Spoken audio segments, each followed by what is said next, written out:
या संक्रांतीला तिळगुळ घ्या, गोड गोड बोला. हा गोड संदेश देताना ही घरची बनवलेली मऊ तिळाची वडी खूपच खास आहे. याच्यासाठी आपल्याला गुळाचा पाकही करावा लागत नाही.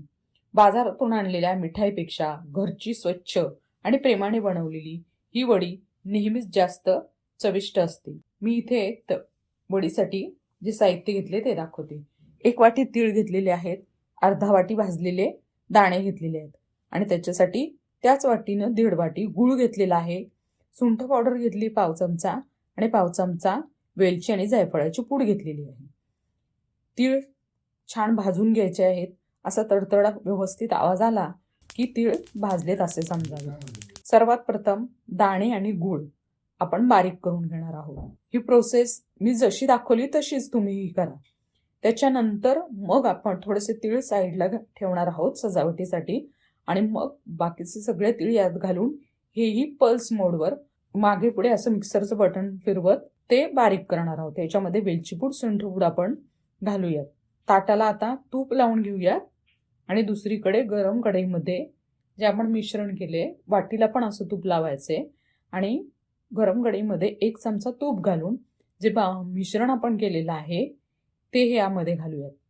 1-2-3 मिनिटांमध्येच काय होतं, हे मिश्रण सगळं गोळा होतं. हे पहा, आता हे असं गोळा व्हायला लागले. थोडंसं अगदी 2च मिनिटं याला हलवायचं, 2 ते 3 मिनिटं. असं गोळा झालं की लगेचच हे आपण ताटावर घालून घ्यायचं आहे. ह्या अशा छान छान रेसिपी पाहण्यासाठी तुम्ही टेस्टी टेल्स विथ वृषाली सोबत नेहमी राहा. चॅनलला सबस्क्राईब करा, व्हिडिओला लाईक करा आणि जास्तीत जास्त लोकांना शेअर करा. आता हे आपण जे तीळ ठेवले होते ते ह्याच्यावर घालूयात किंवा सुकं खोबरं सुद्धा तुम्ही किसून याच्यावर घालू शकता. आता हे व्यवस्थित तयार झालेले. मी मागच्या एका व्हिडिओमध्ये तुम्हाला पाकाच्या सुद्धा तिळाच्या वड्या दाखवलेल्या आहेत. तो सुद्धा व्हिडिओ तुम्ही आवर्जून पहा. आता थोडंसं याच्यावर मी पिस्ताही किसून घातलेला आहे. आता आपल्याला हवेत तशा प्रकारच्या आकाराच्या वड्यांसाठी आपण याच्यावर लगेचच रेषा मारून घेऊयात. ह्या अशा प्रकारे त्याच्या हवेत तशा रेगा मारून घेतल्या की हे 1 तासभर आपण छान असंच ठेवून देऊयात आणि 1 तासाभरानं व्यवस्थित थोडं थंड झालं की मग याच्या वड्या आपण हलक्या हातानं काढून घेऊयात. छान अशा वड्या याच्या निघतात. सोप्या, सहज करण्यास सोप्या आणि चवीलाही छान अशा वड्या तुम्ही कधीही करू शकता.